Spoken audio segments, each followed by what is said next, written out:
Bismillahirrahmanirrahim.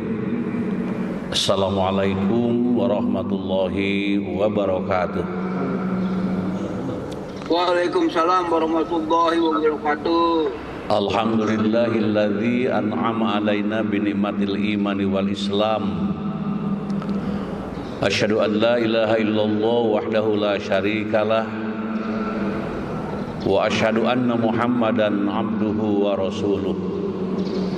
Allahumma salli ala Sayyidina Muhammad wa ala alihi wa sahbihi ajma'in. Rabbi shrah li sadri wa yassir li amri wahlul 'uqdatam min lisani yafqahu qawli amma ba'du. Qala Allah Ta'ala fil Qur'anil Karim, wa in ta'azzana rabbukum la in syakartum la azidannakum wala in kafartum inna adzabi lasyadid. Al-ayah. Puji dan syukur kita panjatkan kehadirat ilahi Rabbi Allah Subhanahu wa taala. Shalawat dan salam semoga Allah limpahkan kepada junjungan kita Nabi besar Muhammad sallallahu alaihi wasallam, kepada para keluarganya, para sahabatnya, para pengikutnya, termasuk kita yang sudah hadir di Masjid Al-Furqan, Universitas Pendidikan Indonesia di Kota Bandung, dan juga yang sudah masuk melalui Zoom, yang alhamdulillah sudah tampak kelihatan wajah yang ceria, penuh ridho Allah Subhanahu wa taala. Kami mengucapkan terima kasih atas kehadiran semua pihak yang telah dalam keadaan sehat walafiat dengan penuh ridho Allah Subhanahu wa taala. Sebelum kita mengkaji, menggali dan juga mengungkap tema yang sudah kami siapkan, kita berdoa dahulu kepada Allah Subhanahu wa taala. Doa yang pertama, doa bagi para jamaah yang sedang sakit, yang sedang diuji, dicoba kesehatannya, sehingga saat ini harus berbaring di rumah sakit atau juga di rumah. Mudah-mudahan diberi kesembuhan, kesehatan oleh Allah Subhanahu wa taala. Termasuk kita yang hadir mungkin kurang sehat, keluarga kita yang sedang sakit, melalui doa kita mendapatkan kesehatan dengan sehat walafiat. Allahumma rabban nasi mudhibal ba'si ishfi anta syafi la syafi'a illa anta syifaan la yugadiru saqama. Amin, amin ya Allah ya Rabbal Alamin. Kemudian doa yang kedua, doa yang wafat, meninggal dunia, terutama di Gaza, kaum muslimin wal muslimat banyak yang wafat, dipanggil oleh Allah Subhanahu wa taala melalui berbagai macam cara. Mudah-mudahan yang wafat di Palestina Gaza menjadi wafat yang dimuliakan Allah Subhanahu wa taala, menjadi ahli sorga. Dan yang sedang sakit diuji coba juga, mudah-mudahan diberikan kesabaran oleh Allah Subhanahu wa taala. Allahumma ighfir lahum warhamhum wa'afihim wa'fu anhum wa akrim nuzulahum wa wasi madholahum wa gsilhum bil ma'i wasalji wal barodi wa nakihim minal khotoya kama yunaqqa saubul abyadu minad danasi wa abdilhum daron khairon min darihim wa ahlan khairon min ahlihim wa zauzan khairon min zauzihim wa adkhilhum jannata wa idhu min adzabil qabri wa min adzabin nar. Amin, amin ya Allah ya Rabbal alamin. Kemudian doa untuk mendapatkan kelancaran, kesuksesan apa yang kita rencanakan ke depan. Mari kita berdoa. Bismillahirrahmanirrahim. Rabbi shrah li sadri wa yassir li amri wahlul 'uqdatam min lisani yafqahu qawli. Allahumma ftah alaina hikmataka wansur alaina min khajaini rahmatika ya arhamar rahimin walhamdulillahi rabbil alamin. Selanjutnya tema yang akan kita ungkap pada pagi hari ini, insya Allah 60 menit ke depan, tema yang sudah diinformasikan kepada kawan-kawan dan sudah dibaca pada player yang sudah dibagikan.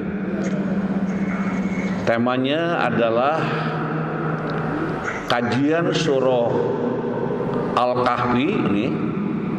Kajian surah Al-Kahfi ayat 103 104. 103 104 menyelami ciri-ciri orang bangkrut yang sebenarnya di akhirat. Nah, ini kita ingin memperoleh gambaran tentang ciri-ciri orang bangkrut ini. Yang sesungguhnya bangkrut nanti di akhirat bagaimana ini? Mari kita lihat ayatnya. Ayat 103 dan 104. A'udzu billahi minasy syaithanir rajim. Bismillahirrahmanirrahim. Qul hal nunabbi'ukum bil akhsarina a'mala alladzina dhalla sa'yuhum fil hayatid dunya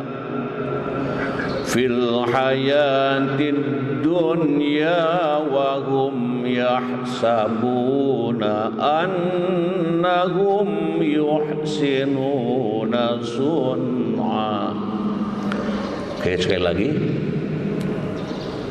kita baca sekali lagi. Qul hal nunabbi'ukum bil akhsarina a'mala alladzina dhalla sa'yuhum fil hayatid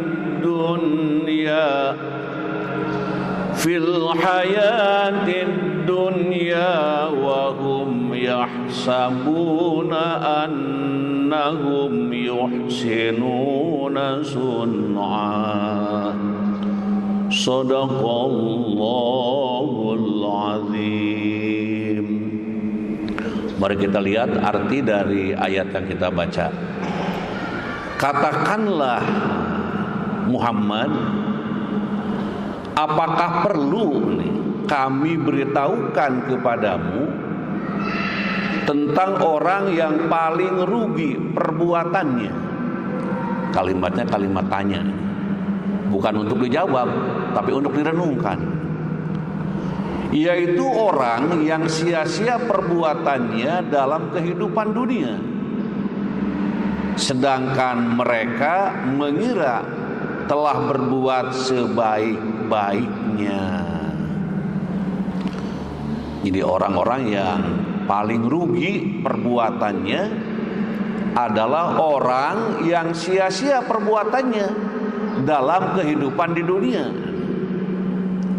sedangkan mereka mengira telah berbuat sebaik-baiknya. Kemudian selanjutnya kita lihat interpretasi para mufasir. Syekh Asy'arawi mengungkapkan dalam tafsirnya, orang-orang yang tidak beriman pada Allah sekalipun sudah melakukan banyak perbuatan baik dan positif, itu akan sia-sia di hari kiamat nanti. Nah, ini jadi diungkapkan di sini, ya. Orang-orang yang tidak beriman kepada Allah. Nah, ini memang kuncinya masalah iman ini. Orang yang tidak beriman kepada Allah sekalipun sudah melakukan banyak perbuatan baik dan positif, itu akan sia-sia di hari kiamat nanti.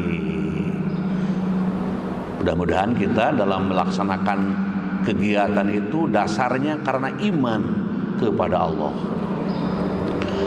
Hal senada juga diungkapkan oleh Syekh Nawawi Al-Bantani dalam tafsir Murrah Labid, ya, bahwa memerdekakan budak berderma atau menolong orang yang kesusahan itu tidak tercatat sebagai amal baik di akhirat bagi orang-orang yang tidak beriman kepada Allah. Mungkin ada orang yang melakukan kegiatan bahkan menjadi kebanggaan gitu ya, namun tidak beriman kepada Allah, ya di dunia mendapatkan sanjungan, namun di akhirat tidak mendapatkan apa-apa.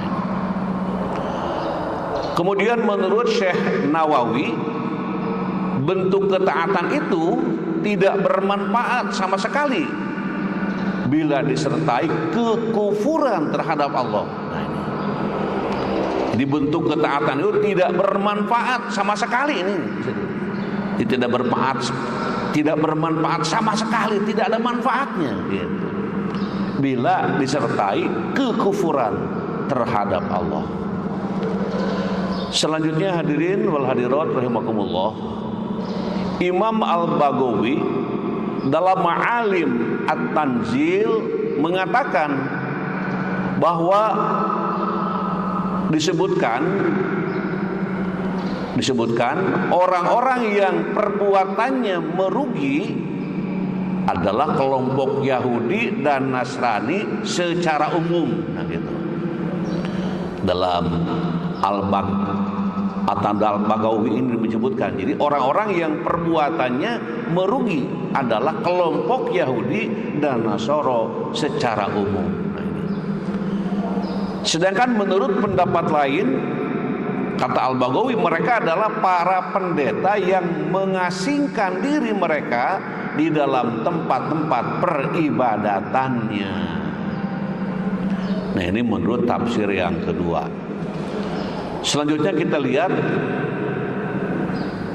menurut Imam Al-Qushairi dalam Latif Al-Isyarat bahwa orang yang paling rugi di akhirat nanti adalah mereka yang beramal saleh tetapi disertai ria dan ujub.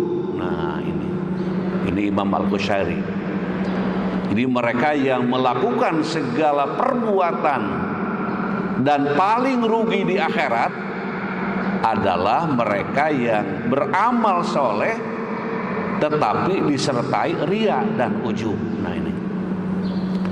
Jadi ria itu memang segala perbuatan selalu ingin mendapatkan pujian orang gitu. Kalau enggak dipuji itu marah gitu. Kenapa Anda enggak muji saya? Gitu ya. Kenapa? Karena ada harapan untuk mendapatkan pujian-pujian dari manusia. Dan ini kadangkala bisa menyelinap pada hati kita.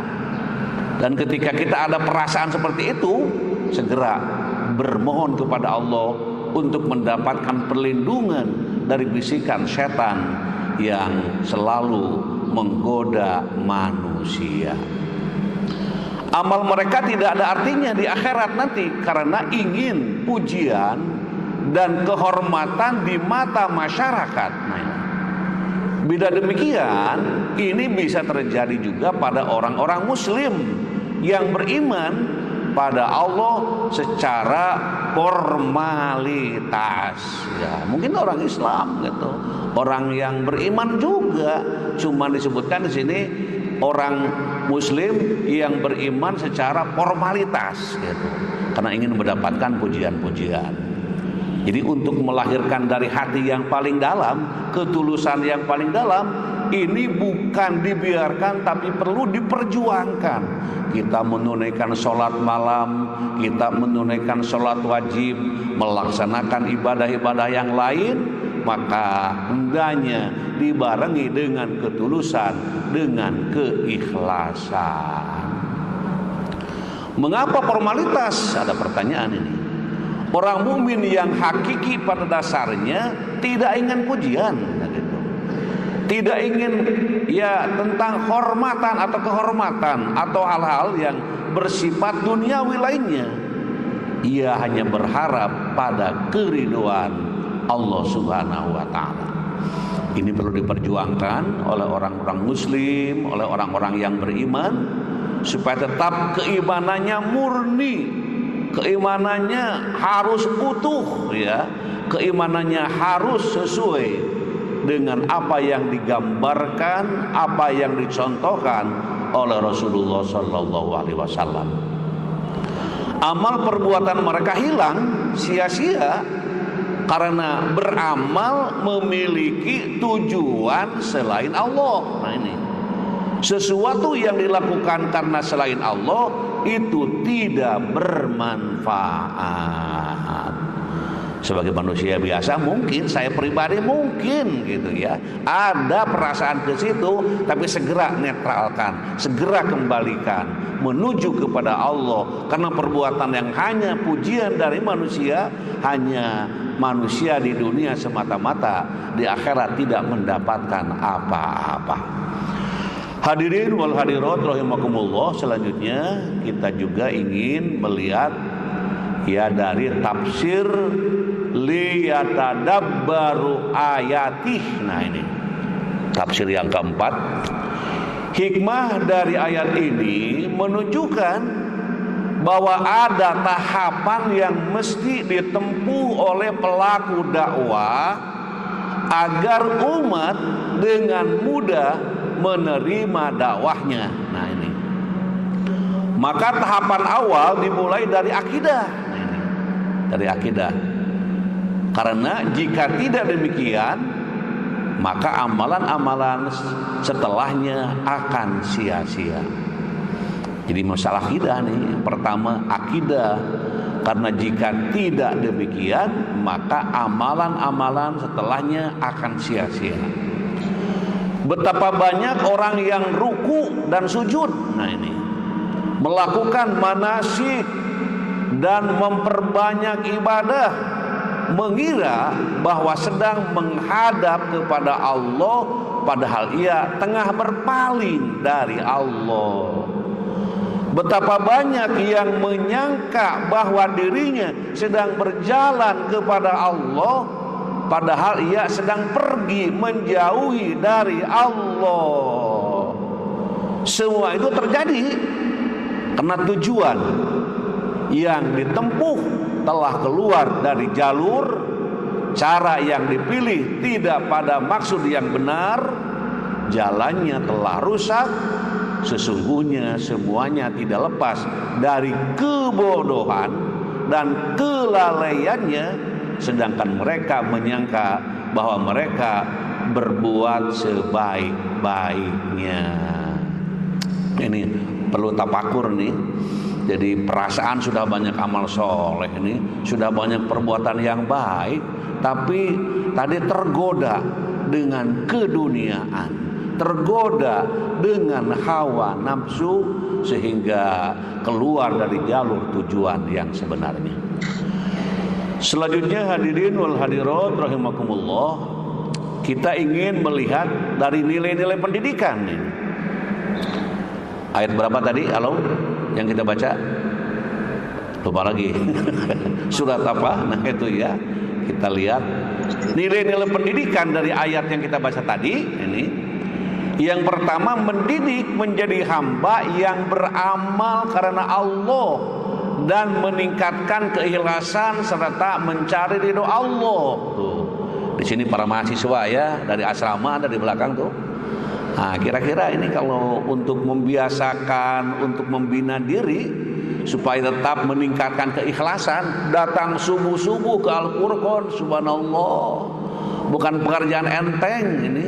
Pertama malah mungkin ada niat, besok ada pengajian, dalam hati sudah berniat, insya Allah saya hadir. Dah baru niatnya saja akan muncul keikhlasan. Begitu datang waktunya, langsung pergi melangkahkan kaki, maka datangnya ke tempat ini penuh dengan rahmat berkah dari Allah Subhanahu wa taala.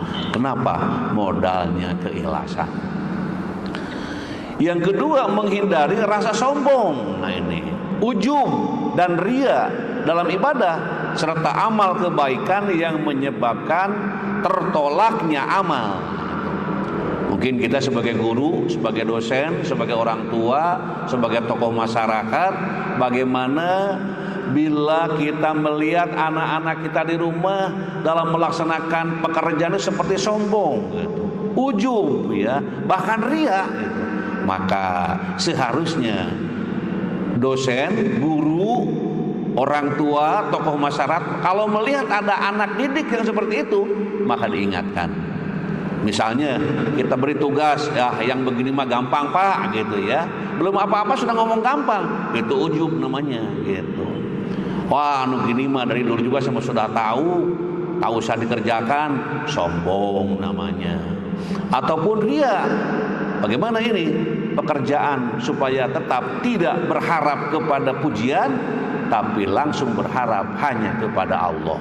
Nah ini kita mendidik anak-anak didik kita untuk tidak menjadi orang sombong, untuk tidak menjadi orang ujub, dan tidak menjadi orang ria, dan jelaskan kepada anak didik kita bahwa hal itu teh sombong, hal itu teh ujub, hal itu teh ria, jangan terulang kembali. Kenapa? Karena hanya mendapatkan kesombongan di dunia, di akhirat tempat pulang kita tidak mendapatkan apa-apa. Boleh jadi kata-kata orang tuanya, kata gurunya, kata tokoh masyarakat menjadi petunjuk, menjadi datangnya hidayah dari Allah, sehingga dia ingat manakala melakukan sesuatu, ingat akan pesan gurunya. Wah begitu, akan pesan tokoh masyarakat, akan pesan dosennya. Mengapa? Karena memang saat dosennya menyampaikan pesan itu, Allah pun menurunkan hidayah dan taufik kepadanya. Di kesimpulannya, jangan bosan-bosan kita menyuruh kebaikan, jangan bosan-bosan mengarahkan anak didik kita, anak bimbingan kita, terus kita laksanakan dengan penuh ketulusan dan doa kepada Allah Subhanahu wa taala. Kemudian mendidik agar senantiasa beriman, bertakwa kepada Allah serta menjaga akidah agar tidak tersesat. Nah, ini penting juga nih.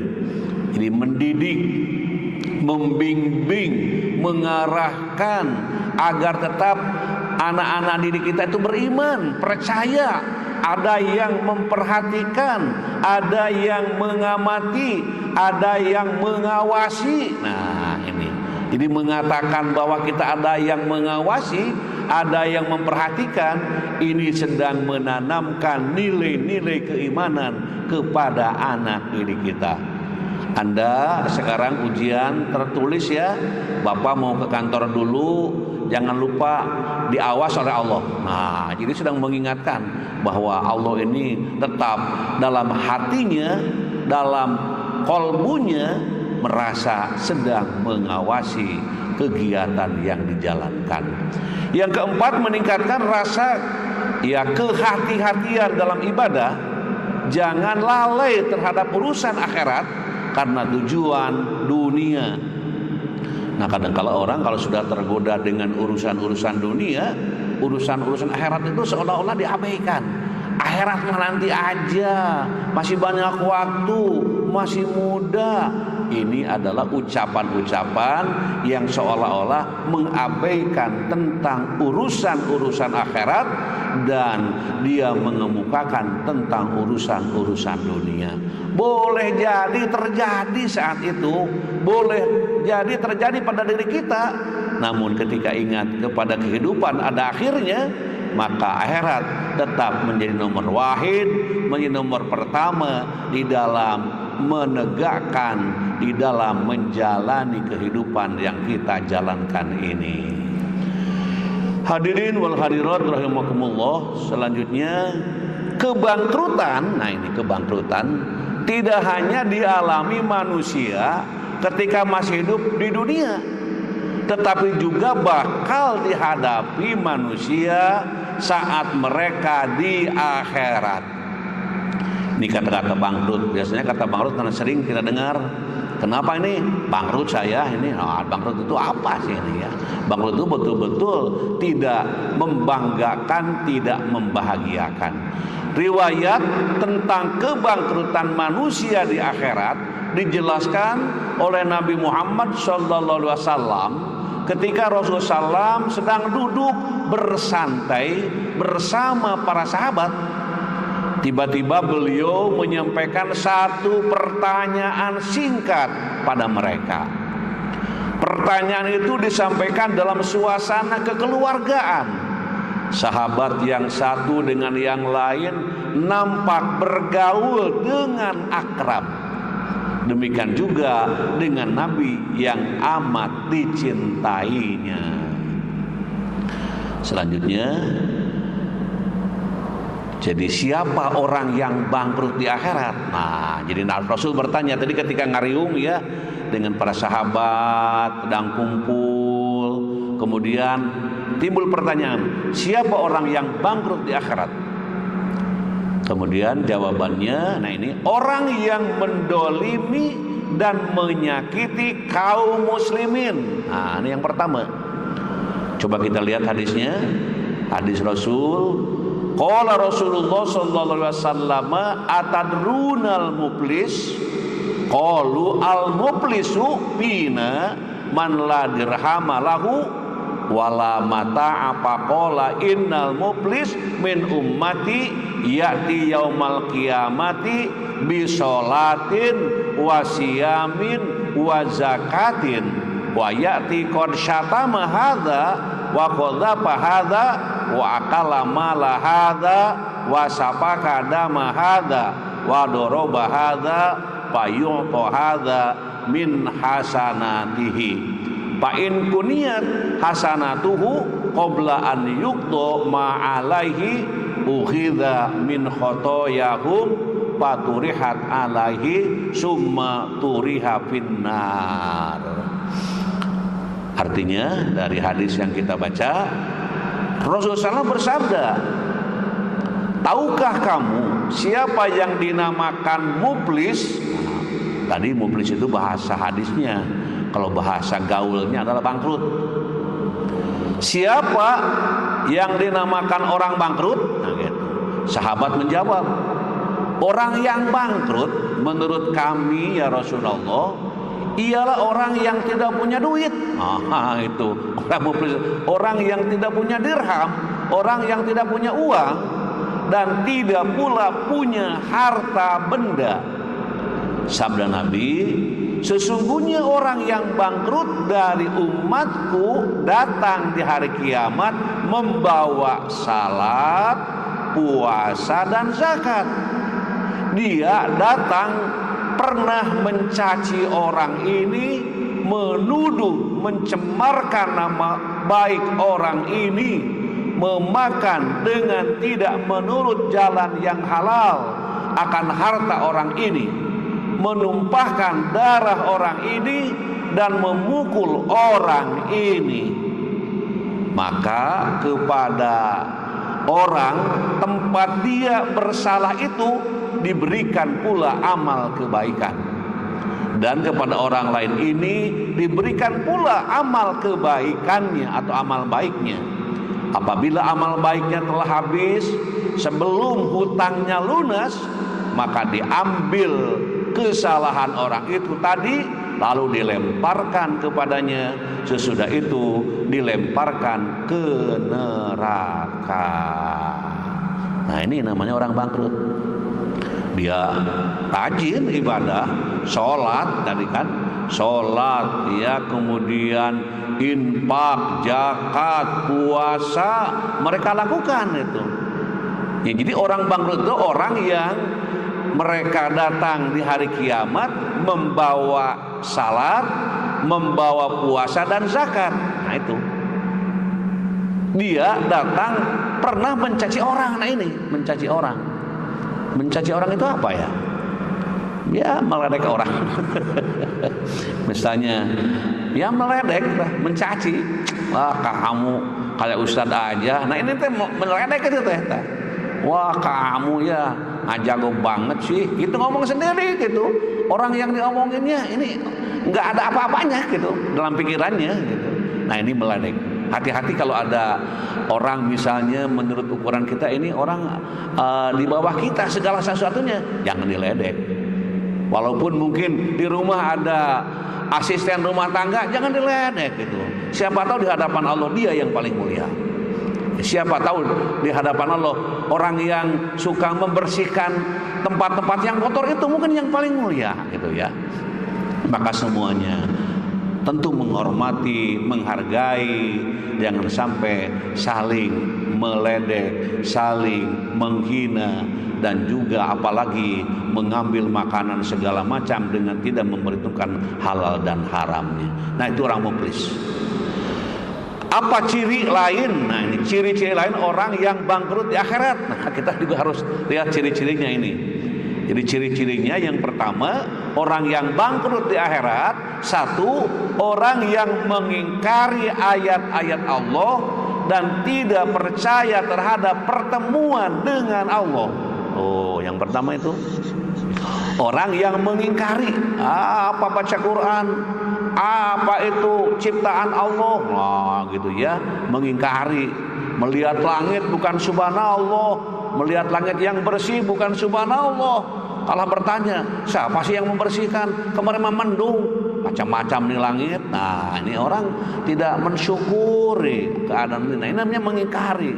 Harusnya bagaimana orang-orang ini ya mensyukurinya. Nah, orang yang mengingkari ayat-ayat Allah, ayat-ayat tanda-tanda Allah, itu tanda-tanda kebesaran Allah, seperti adanya kita ini, adanya ciri bukti adanya kekuasaan Allah. Tuh, gitu. Tidak percaya terhadap pertemuan dengannya, tidak percaya ke akhirat, tidak percaya ke alam barzah, tidak percaya ke hari mizan dan seterusnya. Nah, akhirnya mereka masuk ciri yang pertama. Mari kita lihat ayatnya, kita baca pelan-pelan. Ulaika alladzina kafaru bi ayati rabbihim wa liqa'ihi fahabitat a'maluhum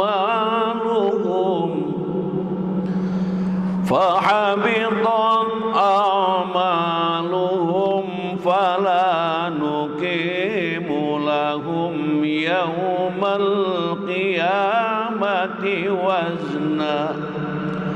Mereka itu adalah orang yang mengingkari ayat-ayat Tuhan mereka dan tidak percaya terhadap pertemuan dengannya, maka sia-sia amal mereka, dan kami tidak memberikan penimbangan terhadap amal mereka pada hari kiamat. Itu yang pertama. Terus yang kedua, orang-orang yang berdosa. Nah ini orang-orang yang berdosa. Di sini Allah berfirman dalam surat Al-Furqan ayat 22-23. Kita baca pelan-pelan. Semoga dengan membacanya Allah menyelamatkan kita dan keluarga dari perbuatan dosa. Yauma yarawnal malaikata la busyra yauma idzil lil mujrimin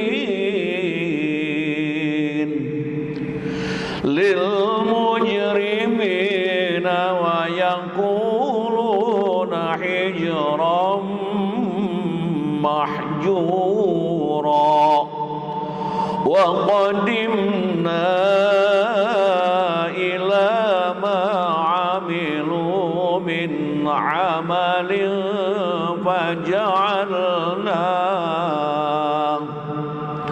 faja'alnahu haba'an mansura.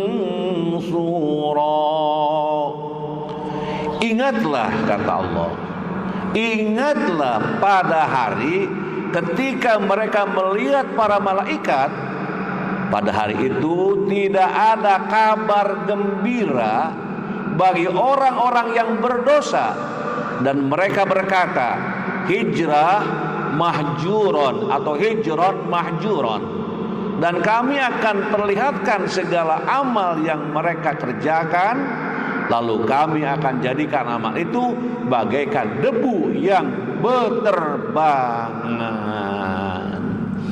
Gara-gara berbuat dosa. Yang namanya manusia yang biasa kayak saya gitu ya, ini dosa itu bisa terjadi dan mudah gitu. Tetapi permohonan untuk menjaga dari dosa itu tetap dijalankan.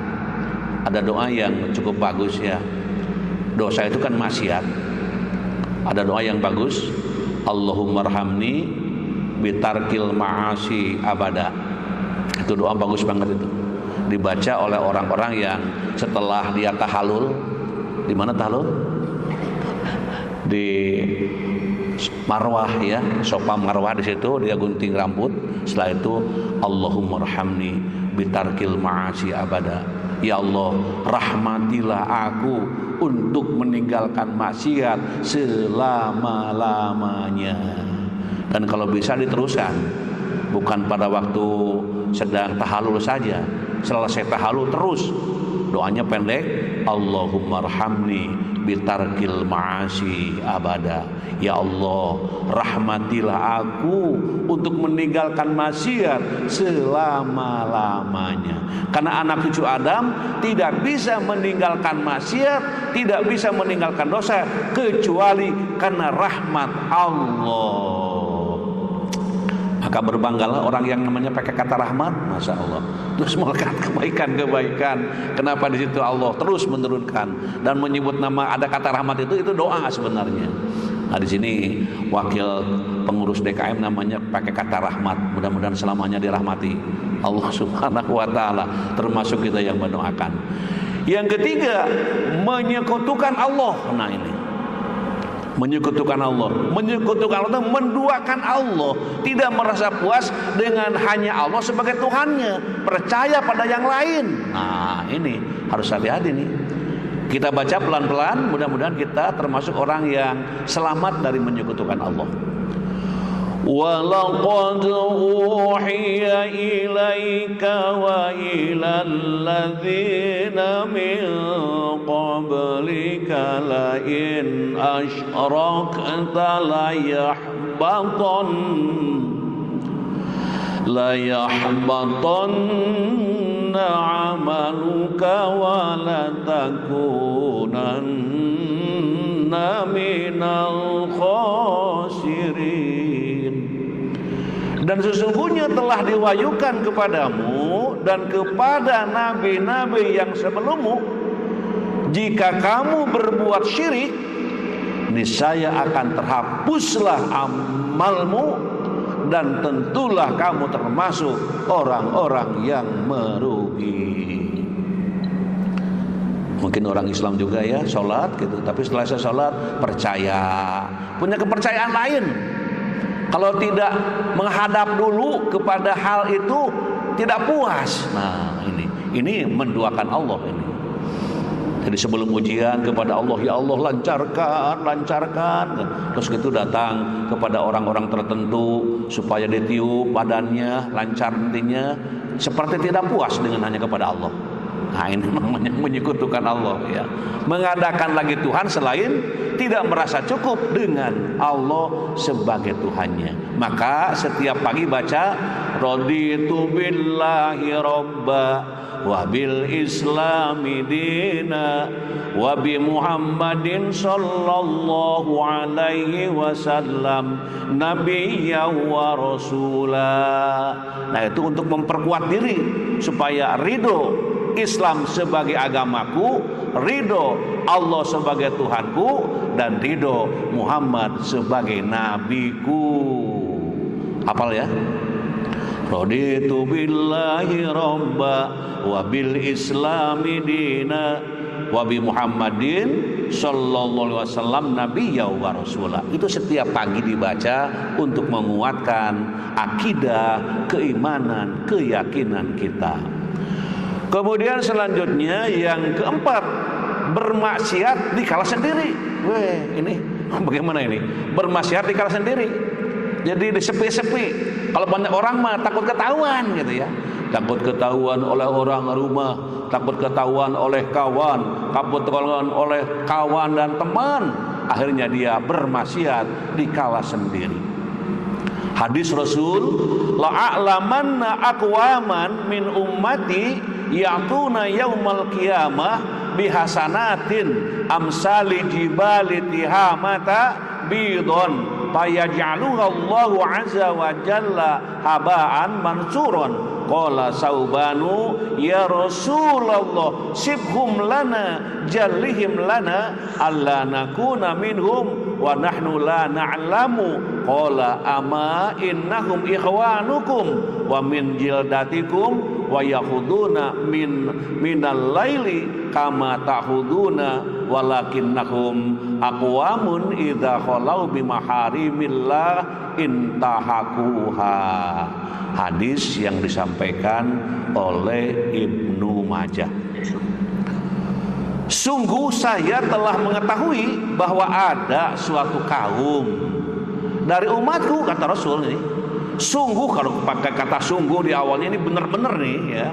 Sungguh saya, kata Rasul, telah mengetahui bahwa ada suatu kaum dari umatku yang datang pada hari kiamat dengan membawa kebaikan sebesar gunung Tihamah yang putih. Di mana gunung Tihamah? Cek di Google. Mana ini gunung Tihamah itu? Sampai masuk ke dalam hadis Nabi. Kemudian lantas Allah menjadikannya sia-sia, tidak tersisa sedikit pun. Sauban berkata, wahai Rasulullah, sebutkanlah ciri-ciri mereka kepada kami dan jelaskanlah tentang mereka kepada kami, supaya kami tidak menjadi seperti mereka sementara kami tidak mengetahuinya. Beliau bersabda, sesungguhnya mereka adalah saudara-saudara kalian, dan dari golongan kalian mereka salat malam sebagaimana kalian mengerjakannya, tetapi mereka adalah kaum yang jika menyepi tidak ada orang lain yang melihatnya dengan apa-apa yang diharapkan Allah, maka mereka terus ya melanggarnya. Jelas? Jadi orang yang menyendiri dengan bebasnya melakukan maksiat, begitulah. Kalau rame-rame mau, yo nggak mau gitu. Wow, ini rame. Tapi kalau sedang sendirian, makanya ada istilah mesum gitu ya. Jangan di kamar berduaan yang berbeda jenis gitu. Walaupun kata yang satu, makhluk yang ketiga setan nih. Ya, biar aja setan tidak kelihatan. Mereka berdua bersendirian, hati-hati. Ini gambarannya. Mereka sholat, mereka melaksanakan kebaikan dengan membawa kebaikan dan kebaikan sebesar gunung Tihamah, tapi hancur gara-gara melakukan maksiat di belakang orang lain secara sendiri-sendiri. Halo, sekarang dengan gadget yang bebas itu ya, sekarang melihat gambar-gambar yang tidak jelas itu, masya Allah, ada anak tungkul melihat gadget begitu, HP. Ketika dilihat, tapi dia sedang melihat yang lain yang tidak patut dilihat. Dengan antengnya sendirian, semalaman, lampu dipadamkan, tapi dia cengir-cengir sendirian. Ini hati-hati, ini sedang tergoda-goda oleh setan dan mereka merasa tenang dengan perbuatan tersebut. Naudzubillah min dzalik. Karena gambar-gambar yang itu kadang-kala bisa datang tanpa diundang. Jangan diteruskan, istighfar dibaca. Yang keberapa sekarang? Yang kelima, orang yang bangkrut adalah orang kafir. Oke, kita baca. Mudah-mudahan dengan membacanya kita akan menjadi orang yang selamat dunia dan akhirat. Walladzina kafaru a'maluhum kasarabim biqi'atin yahsabuhu dham'anu ma'a hatta idza ja'ahu lam yajidhu syai'an wa wajadallaha indahu fawaffahu hisabah wallahu sari'ul hisab. Dan orang-orang yang kafir, amal perbuatan mereka seperti fata morgana di tanah yang datar, yang disangka air oleh orang-orang yang dahaga, tetapi apabila air itu didatangi tidak ada apapun, dan didapatinya ketetapan Allah baginya, lalu Allah memberikan kepadanya perhitungan amal-amal dengan sempurna, dan Allah sangat cepat perhitungannya. Ini orang-orang yang kafir, orang-orang yang menentang, yang tidak menerima ajaran Allah Subhanahu wa taala. Selanjutnya hadirin wal hadirat, meremehkan seorang muslim yang berdosa. Nah, ini meremehkan remeh-temeh gitu. Wah, tepira ini ya, meremehkan seorang muslim yang berdosa. Hadis Rasul riwayat Muslim, anna rajulan qala wallahi la yaghfirullahu li fulanin wa innallaha ta'ala qala man dzalladzi yata'alla alayya alla aghfira li fulan fa inni qad ghafartu li fulan wa ahbattu amalaka. Pada suatu ketika ada seseorang yang berkata, demi Allah, sesungguhnya Allah tidak akan mengampuni si fulan. Sementara Allah berfirman, siapa yang bersumpah dengan kesombongannya atas namaku bahwasanya aku tidak akan mengampuni si fulan, ketahuilah sesungguhnya aku telah mengampuni si fulan dan telah memutuskan amal perbuatanmu. Nah, ini kan meremehkan orang lain. Saya mah muamal dihampurah wallah, mual saya mah ngomong begitu ya. Memang dari mana itu ada bisikan begitu? Ya dari setan. Akhirnya apa? Ya akhirnya tidak mendapatkan suatu kebaikan, termasuk orang yang bangkrut nanti di akhirat. Selanjutnya hadirin wal hadirat, merasa ujub, bangga terhadap diri sendiri. Nah, ini kata Rasul, salasu muhlikatin syukhun buta'un wa hawa muttaba'un wa ijabul mar'i binafsihi. 3 perkara yang membinasakan: rasa pelit yang ditaati. Oh gitu ya, rasa pelit yang ditaati. Kita pelit tapi dituruti gitu. Tong jangan ngasih biar gak apa-apa. Ada perasaan pelit tapi diikuti gitu. Harusnya kan begini, ada perasaan pelit, ini perasaan pelit dari setan nih, saya ingin memberi, kenapa harus tidak memberi? Dilawan itu gitu ya. Rasa pelit yang ditaati, hawa nafsu yang diikuti, dan ujubnya seseorang terhadap dirinya sendiri. Jadi 3 perkara yang membinasakan. Ada perasaan mau ngasih, mau tidak ngasih, coba belajar. Kalau mahasiswa misalnya ada kiriman uang dari keluarga tidak terlalu besar tapi tetap menyisihkan barang 1.000 mah, barang 2.000 mah tiap hari sambil diberikan kepada siapa yang sangat membutuhkan. Berdoa, ya Allah, uang ini tidak seberapa besar tapi aku cinta dengan sedekah, semoga lancar segala urusanku ya Allah. Dan doa malaikat yang di pagi-pagi mendoakan kepada yang berinfak itu untuk mendapatkan kesejahteraan, untuk mendapatkan rezeki yang berlimpah. Jangan berpikir, wah saya mah belum punya besar uangnya. Jangan, punya berapa saja. Oke, kita belajar untuk infak dan sedekah. Terus yang berapa? Yang ke-8 apa itu? Riya. Nah, ini dalam Al-Quran surat Al-Baqarah ayat 264 ini tentang riya. Coba kita baca pelan-pelan, semoga kita dijauhkan dari sifat riya. Ya ayyuhalladzina amanu la tubtilu shadaqatikum bil manni wal adza kalladzi yunfiqu malahu ria'an nasi wa la yu'minu billahi wal yaumil akhir. Pamasaluhu kamasali sofwanin alaihi turabun fa asabahu wabilun fatarakahu solda la yaqdiruna ala syai'in mimma kasabu wallahu la yahdil qaumal kafirin. Wahai orang-orang yang beriman, janganlah kamu merusak sedekahmu dengan menyebut-nyebutnya dan menyakiti perasaan penerima. Seperti orang yang menginfakkan hartanya karena ria atau pamer kepada manusia dan dia tidak beriman kepada Allah dan hari akhir.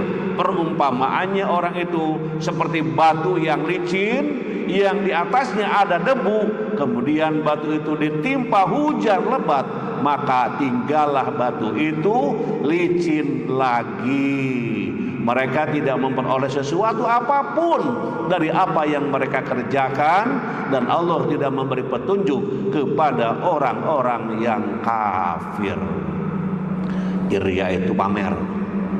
Pamer itu ingin dipuji orang. Ya sebagai manusia mungkin saja ada perasaan itu, ya. Seorang muazin misalnya dengan suara yang bagus, dalam hatinya timbul, ya ini aku paling hebat. Dalam hatinya mungkin saja terjadi saat itu, astagfirullah, mengapa harus ada pikiran seperti ini? Penceramah sedang menggebu-gebu ya, memberikan ceramahnya, timbul dalam perasaannya, aku paling hebat antara yang lain. Dalam hati itu, maka segera kembali beristighfar supaya terhindar dari perbuatan ria. Selanjutnya, hadirin wal hadirat rahimakumullah, apa amalan yang mendatangkan keberuntungan di akhirat? Kita lihat. Yang pertama, taat kepada Allah dan Rasulnya. Yang kedua kita percepat. Yang kedua, berjihad dengan harta dan jiwa. Terus yang ketiga, menjauhi riba dan bertakwa kepada Allah. Yang keempat, orang yang melaksanakan salat, zakat dan meyakini adanya akhirat. Terus yang kelima, menyeru kebajikan, menyuruh yang ma'ruf dan mencegah dari yang munkar. Terus menjaga lisannya. Stop nomor 6. Stop nomor 6. Nah, menjaga lisannya. Man yadmanna li ma baina lihyaihi wa ma baina rijlaihi admanu lahul jannah. Barang siapa bisa memberikan jaminan kepadaku untuk menjaga apa yang ada di antara dua janggutnya dan dua kakinya, maka aku berikan kepadanya jaminan masuk surga. Ini kalimatnya, barang siapa yang bisa memberikan jaminan kepadaku untuk menjaga apa yang ada di antara dua janggutnya. Apa itu? Di antara dua janggutnya gitu ya. Ya lisannya gitu, dan dua kakinya. Di antara dua kakinya itu ada yang perlu dijaga gitu ya. Nanti kita insya Allah akan membaca ulang dari hal ini. Kemudian yang selanjutnya, hadirin wal hadirat, nah ini kisah teladan. Ada kisah teladan, coba kita lihat kisah teladan. Mengingat begitu besarnya bahaya lisan, para ulama sangat ekstra menjaganya. Sangat ekstra menjaganya, maksudnya betul-betul menjaga. Berbagai cara dilakukan agar lisan terhindar dari perkataan buruk, kotor dan dosa. Sayyidina Umar bin Al-Khattab radhiyallahu anhu misalnya, ia sering mengemut atau mengulum batu agar mencegahnya dari mengucapkan perkataan-perkataan yang tidak perlu. Subhanallah. Mengulum itu apa? Mengulum batu agar mencegahnya dari mengucapkan perkataan-perkataan yang tidak perlu, perkataan yang tidak mendatangkan keuntungan dunia atau keuntungan akhirat. Tip jaga lisan, ya, tip jaga lisan ala Sayyidina Umar radhiyallahu an juga dilakukan oleh seniornya, yaitu Sayyidina Abu Bakar radhiyallahu an. Diriwayatkan Abu Bakar mengemut batu untuk menjaga lisannya dari perkataan-perkataan yang tidak berguna selama 12 tahun. Ya, 12 tahun Abu Bakar mengemut batu sehingga berhasil membiasakan diri untuk irit bicara. Subhanallah. Ia tidak mengeluarkan batu dari mulutnya kecuali saat sholat, makan, dan tidur. Subhanallah. Halo, selanjutnya ya sudah doa. Jadi gimana ini Prof Juntika? Kita bisa melihat ini luar biasa, menjaga lisan, menjaga mulut, sampai Abu Bakar mengemut batu 12 tahun. Halo, 12 tahun ya, itu bukan main-main itu. Mudah-mudahan kita termasuk orang yang mendapat keselamatan dari dosa-dosa lisan. Doa terakhir, ini doa yang populer kita baca. Rabbana atina fid dunya hasanah wa fil akhirati hasanah wa qina adzabannar wa adkhilnal jannata ma'al abror ya aziz ya ghafar ya rabbal alamin. Walhamdulillahirabbil alamin. Jadi ini doa disebut doa sapu jagat. Orang menyebut gitu. Dari mana itu sapu jagatnya? Rabbana atina fid dunya hasanah wa fil akhirati hasanah wa qina adzabannar. Ya Tuhan kami, berilah kami kebahagiaan di dunia dan kebahagiaan di akhirat, dan lindungan kami dari azab neraka. Amin amin ya Allah ya rabbal alamin. Itulah kajian kita pada pagi hari ini. Kita bersyukur kepada Allah bisa bergabung bersama-sama sehingga bisa mentuntaskan melaksanakan kajian yang kita laksanakan ini. Hadirin wal hadirat rahimakumullah, saya ingin mengucapkan terima kasih yang pertama kepada yang hadir di Masjid Al-Furqon, Prof Juntika, kemudian Pak Joni, Dr. Joni calon profesor ya, kemudian juga kawan yang selalu mengamankan kampus UPI hadir, kemudian para mahasiswa juga ikut hadir. Terima kasih, mudah-mudahan kehadiran kita semuanya mendapatkan berkah dari Allah Subhanahu wa taala. Dan kami juga mengucapkan terima kasih kepada 400 lebih barusan yang hadir melalui Zoom, 400-an lebih, mudah-mudahan yang hadir, yang ikut bersama-sama tetap mendapatkan berkah dari Allah Subhanahu wa taala. Hatur nuhun para hadirin wal hadirat, dan kami ingin mengucapkan terima kasih kepada yang selanjutnya. Yang pertama, ucapan terima kasih juga kepada Sivitas Akademika UPI. Mungkin ada dosen, ada mahasiswa, ada tendik, semuanya bergabung bersama-sama lewat langsung, lewat Zoom, lewat YouTube. Semoga mendapatkan keberkahan dari Allah Subhanahu wa taala. Kemudian juga terima kasih kepada Dewan Guru Besar ini, Prof Didi Suryadi dan Ibu Profesor Aan Komariah yang selalu memberikan semangat dakwah untuk hadir mengajak para guru besar baik yang di UPI maupun yang di luar UPI, semuanya insya Allah menjadi kebaikan-kebaikan yang akan dibalas oleh Allah Subhanahu wa taala. Kemudian juga Ibu Profesor Dr. Tri Indri Hardini MPD dan juga Bapak Profesor Dr. Haji Dadang Sunendar ini yang selalu mempersilahkan menggunakan Zoom dengan kapasitas untuk 1.000 orang. Terima kasih Budekan, jazakum katsira. Mudah-mudahan Ibu dan juga para wadek dan juga keluarga besar PBS tetap mendapatkan rahmat berkah dari Allah Subhanahu wa taala. Amin amin ya Allah ya rabbal alamin. Kemudian juga terima kasih kepada Pak Asda 2 Kota Tasik. Halo Pak Asda, mana Pak Asda nih? Pak Haji Teddy, iya, mengajak dakwah di Tasikmalaya. Mudah-mudahan Pak Asda tetap sehat walafiat dan membawa jamaah dengan penuh ridho Allah Subhanahu, lancar segala urusan, mudah menggapai cita-cita.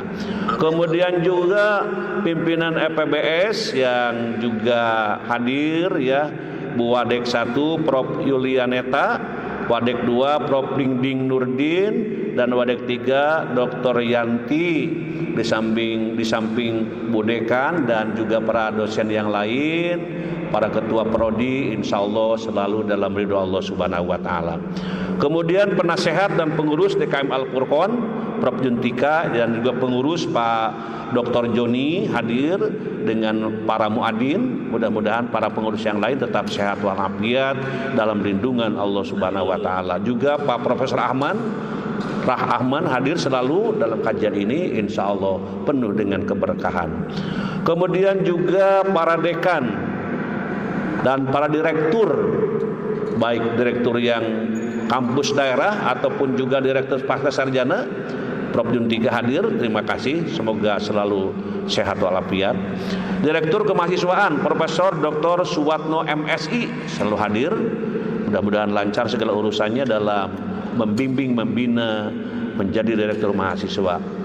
Kemudian Ketua Prodi Pedagogik ini Pak Dr. Epiana dan para mahasiswa S2 yang sedang nyusun, sedang mikir menulis tesis, ya, mudah-mudahan diberikan kelancaran oleh Allah Subhanahu wa Ta'ala. Dan juga Pak Jenderal Jaidan, halo Pak Jenderal, juga selalu hadir dalam kajian ini, insya Allah penuh dengan keberkahan. Juga dosen PBA ini Pak Dr. Jaimat Ali selalu hadir, mudah-mudahan lancar segala urusan yang sedang disiapkannya. Kemudian juga ini para alumni pasca sarjana SPS UPI dan teman-teman para sarjana angkatan 79 ini juga hadir. Ini temannya Pak Profesor Doktor dari Sunda itu ya, yang selalu hadir. Insya Allah Pak Profesor Dr. Dedi insya Allah berkah dan teman-teman seangkatan. Kemudian juga manajer asrama hadir, insya Allah selalu dalam mengawasi, mengajak para mahasiswa asrama. Kemudian Bapak Tatang Muhtar Kadis Dukcapil Kota Bandung, nah ini juga selalu hadir. Dan silakan kok masyarakat Kota Bandung yang menyelesaikan kependudukan datang aja ya Pak ke kantor katanya gitu. Gratis ya insya Allah. Bahkan diberi minum dan makan kan di sana insya Allah. Insya Allah berkah. Hatur nuhun Pak Tatang. Dan juga beliau sebagai Ketua ISMI Kota Bandung. Alhamdulillah sehat walafiat. Kemudian Pak Dr. Yadi dosen ITB juga hadir, terima kasih ya. Kemudian Profesor Dr. Mir Alam UIM Makassar Universitas Islam Makassar juga hadir, terima kasih, insya Allah berkah. Profesor Dr. Nana dari UIN Sunan Gunung Jati Bandung juga hadir, terima kasih. Kepada seluruh mahasiswa Prodi Psikologi dan Pendidikan Biologi Universitas Jambi. Nah, ini sudah mulai di Jambi ada Ustadz Anwar ya, jadi dosen di sana. Mudah-mudahan menjadi dosen dan para mahasiswa pimpinan Universitas Jambi dimuliakan Allah Subhanahu wa Ta'ala, lancar segala urusan-urusannya. Kemudian juga Dr. Aang Solahuddin Anwar MPD LPPM Universitas Buana Perjuangan Karawang. Nah juga hadir beliau Pak Dr. Aang. Juga RSUD Cibabat Cimahi, nah juga hadir, terima kasih. Semoga dalam memberikan pelayanan, dalam melaksanakan tugas selalu dengan penuh keberkahan rahmat dari Allah. SMK Negeri 1 Cimalaya juga hadir, terima kasih. SLB PGRI Dharma Pertiwi Sumedang, nah juga hadir, terima kasih. Sivitas Akademika Uninus, nah di sini ada dosen, ada mahasiswa, ada yang sedang bimbingan, ada yang sedang mau ujian, ada yang sedang bingung cari judul, ada yang sudah jadi doktor. Semuanya selalu dirahmati oleh Allah Subhanahu wa Ta'ala. Wabil khusus Dr. Haji Hendi S. Mukhtar MPD yang selalu istiqomah. Pak Dr. Marwan Uninus juga selalu istiqomah, insya Allah dengan segala keberkahannya. Juga kelas doktor BPIPRI Bapak Masdon, Bapak Sadono, Sri Harjo dan kawan-kawan. Mas Don dalam kesibukannya selalu hadir, terima kasih, insya Allah selalu dengan keberkahan. Kemudian Konsorsium Pendidikan Tinggi dan Cendekiawan Nusantara Profesor Dr. Haji Supari Muslim MPD juga hadir, terima kasih. insya Allah berkah. Bunda Sopi dan Majelis Taklim Asyukur dari Sumedang juga hadir, terima kasih, insya Allah berkah. Kemudian Sivitas Akademika ULM Universitas Lampung Mangkurat, nah ini Pak Abdul Salam, Pak Sigit, Pak Jainuddin selalu hadir. Semoga lancar segala kegiatan yang sedang ditempuhnya untuk mencapai gelar doktor yang terpelajar. Kemudian keluarga besar KBSA ini Yayasan Bani Syarif Az-Zahra dari Cianjur Selatan, Campaka, ini pimpinannya Ibu Hajah Sobaria. Semoga lancar dan penuh berkah rahmat Allah Subhanahu wa taala.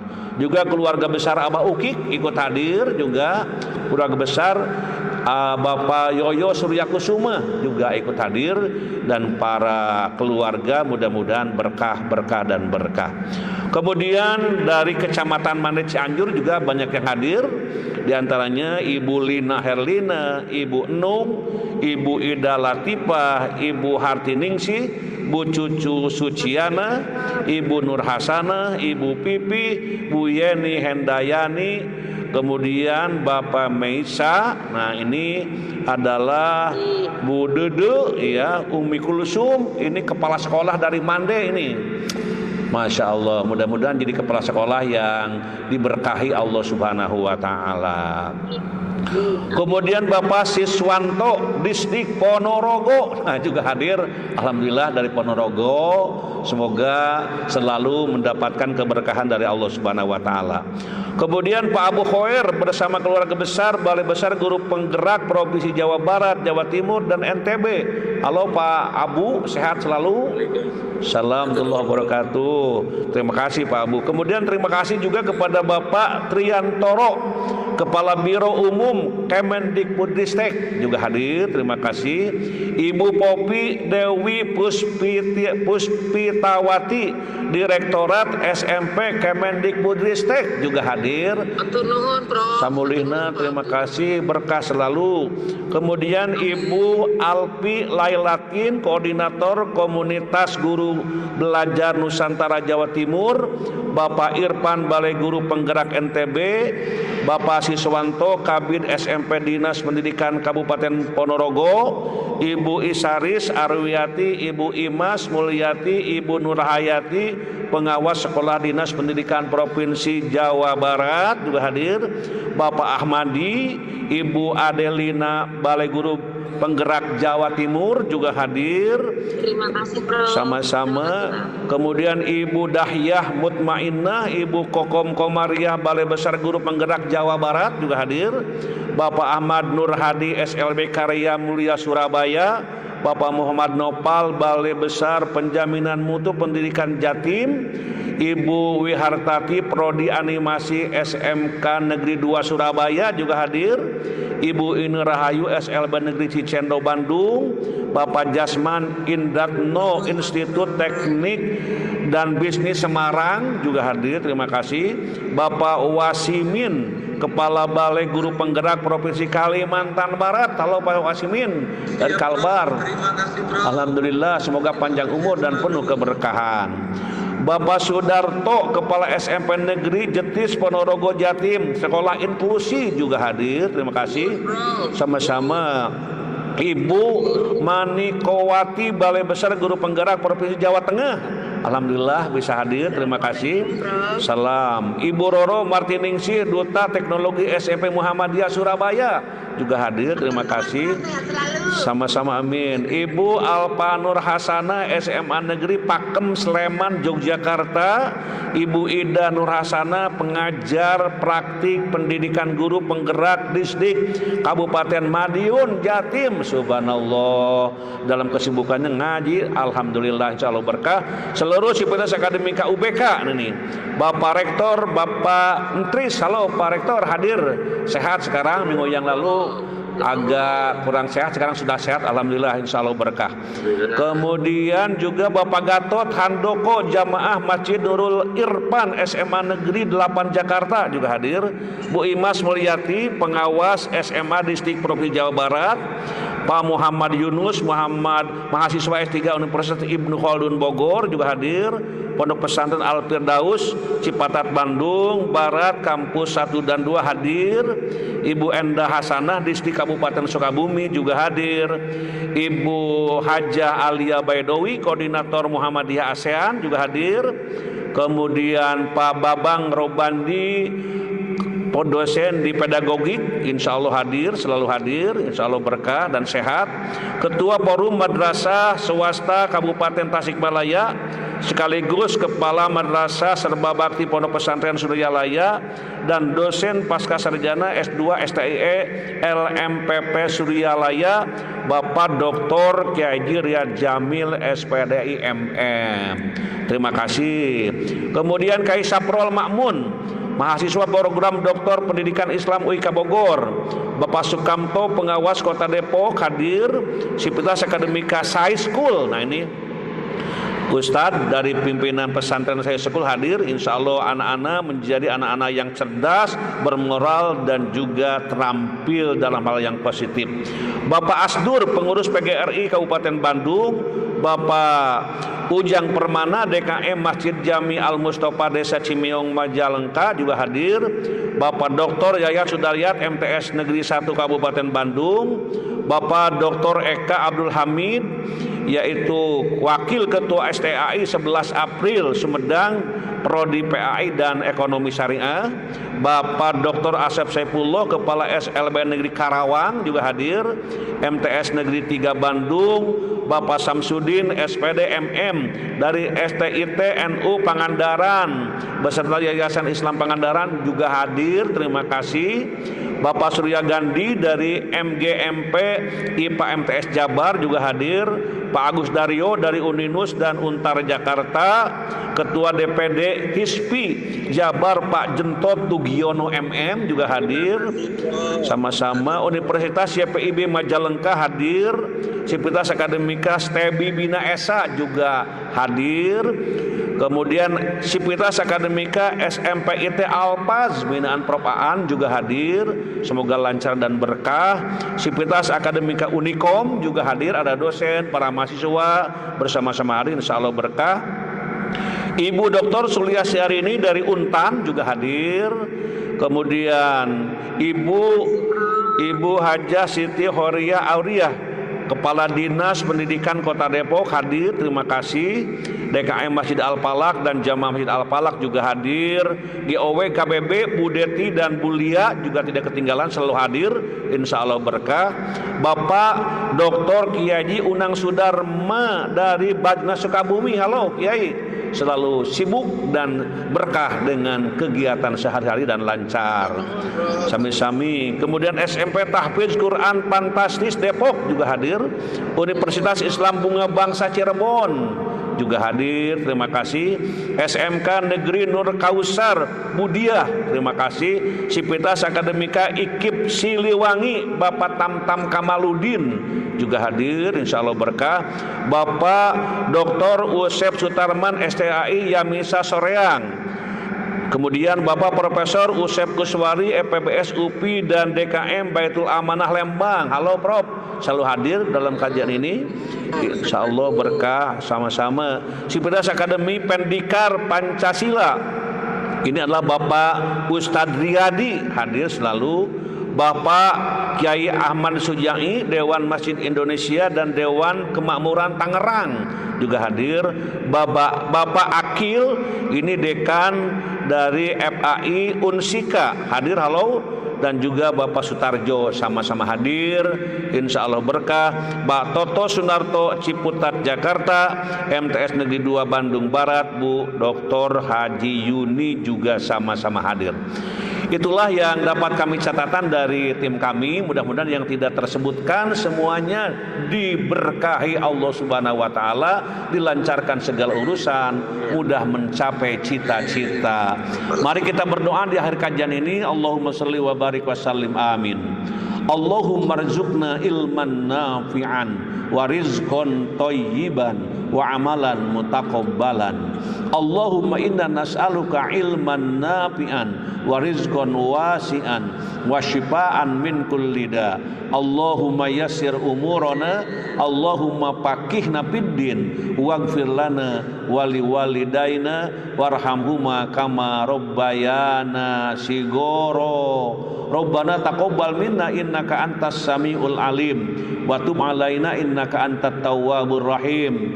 Rabbana atina fid dunya hasanah wa fil akhirati hasanah wa qina adzabannar wa adkhilnal jannata ma'al abror ya aziz ya ghaffar ya rabbal alamin. Subhana rabbika rabbil izzati amma yasifun wa salamun alal mursalin walhamdulillahi rabbil alamin. Subhanakallahumma wa bihamdika asyhadu an la ilaha illa anta astaghfiruka wa atubu ilaik. Wassalamualaikum warahmatullahi wabarakatuh.